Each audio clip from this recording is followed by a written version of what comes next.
Hi guys, welcome back to my channel and welcome back to our quarantine Thanksgiving menu series. Today is the final recipe in the series. If you're just joining us, you can click the playlist below and there you will find all of the videos associated with this menu. Or better yet, if you want all of the recipes in one video, I've also uploaded that today as well. And I'll also be giving you the game plan. So today I wanted to show you how to make a fantastic cocktail nibble in the form of my cheddar cheese coins. They're cheesy and crispy and just melt in your mouth delicious. So the first thing you want to do in the bowl of a food processor is add 3/4 cup of all-purpose flour. And then we're also going to add a half a teaspoon of baking powder, 1/4 teaspoon of salt. And then for a little kick, you want to add a few shakes of cayenne pepper.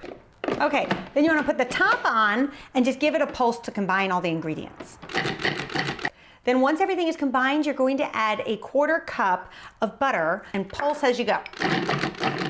You're gonna remove the top and add a half a cup of cheddar cheese that's been shredded. If you have a choice at the store between mild or sharp cheddar, get the sharp cheddar because you'll just get more flavor that way. Pulse until it's really, really finely combined. So you don't want any shredded cheese in it. It should just, again, look like a course meal. Then we're gonna add 1 egg yolk.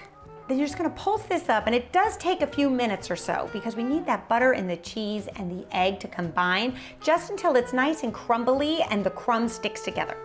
So here's the texture you wanna go for. See how it's really crumbly, but if I pinch it with my fingers, it sticks together? That's what you want.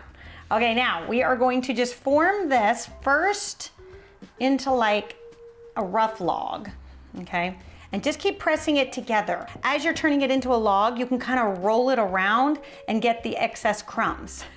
Resist the temptation to add water to this because then you're gonna lose that melt in your mouth quality, which makes these so delicious. So don't worry, between the butter and the cheese and the egg yolk, it'll totally stick together. Then once you have a rough little log like this, kind of stamp it on the bottom like that, just so that you can get flat edges and equal edges of the circle. So you're really looking for a 1-inch diameter log. You just don't want to roll too much because it is a crumbly dough. We're looking for like a 4-inch log. We are going to then wrap this up in some parchment paper. And you can totally do this the day before. You could do it several days before, in fact. You can roll it up. It does need to chill for at least an hour. So if you were making these right away, make sure you factor that in. And then just give it a twist on both sides. Kind of like cookie dough. And while you're at it, why not make another log for Christmas? And you could pop that in the freezer. I would probably, in that case, wrap it in parchment paper and foil just so it doesn't get freezer burn. And you could leave it in your freezer for up to a month. And then to bake, we are going to unwrap these from the parchment paper. See, and we have our beautiful log here. And then you just want to slice it about 1/4 inch thick. So you should get about 16 slices. Place them on a baking sheet that's been lined with parchment paper. If you're cooking for 4 or 5 people, this is plenty because these are really rich.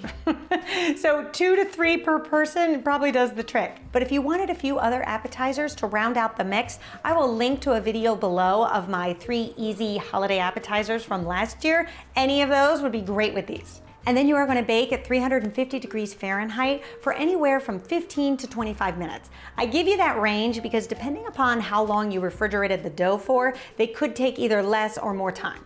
Okay, and when they come out of the oven, they'll look like this. They'll be set in the center and golden brown around the edges. And it is so hard to not just grab one and pop it in your mouth. And then once they have completely cooled, you can go ahead and just put them in a container and keep them on your countertop. Because they're such a simple appetizer, I like to put them in something fancy, like one of these silver-plated candy dishes. These are actually my grandmother's, but I have seen them on Etsy, and I've also seen them in a lot of vintage stores as well. I really like to serve appetizers in them because I think it takes something that's really basic, like these cheese coins, and elevates the whole experience.